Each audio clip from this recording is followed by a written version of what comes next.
A lot of comedians will say that they went through stuff when they were younger that made them funny. Is that true in your case, or do you think you were going in that direction regardless of whether these? Well, it's interesting. My father was a brilliant storyteller. Brilliant. He could hear a dialect and repeat it. I can't do that. My stories would be so much better if I could. But my father was a brilliant storyteller. He was also an artist.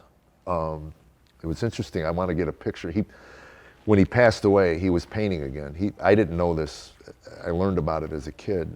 He went to University of Chicago Art School to paint portraits. Painted some beautiful portraits of my mother, beautiful portraits, and got drunk one night and burned them.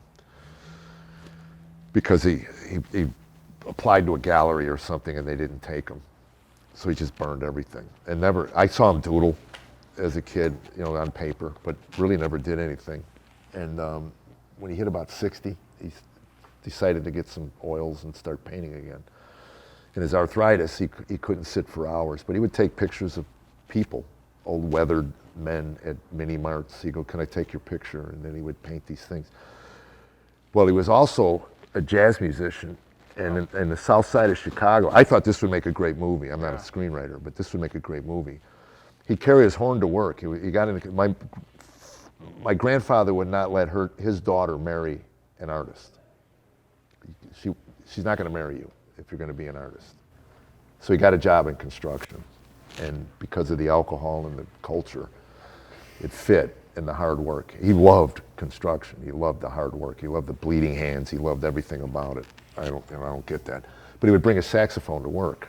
And in the early 60s, he'd go to these jazz clubs on the south side, and he'd play his horn with these clubs. And then after the civil rights, by 67, 68, he walked into a club one night, and the owner walked over to him, and he said, "I can't protect you anymore.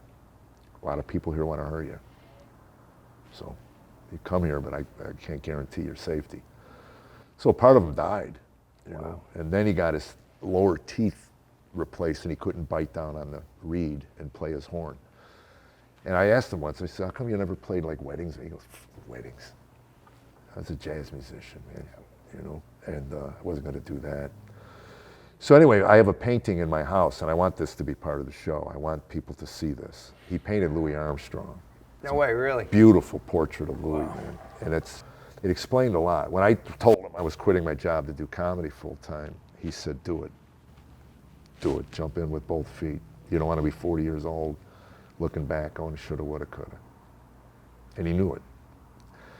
He was a hard man to get close to, but he was a fair man.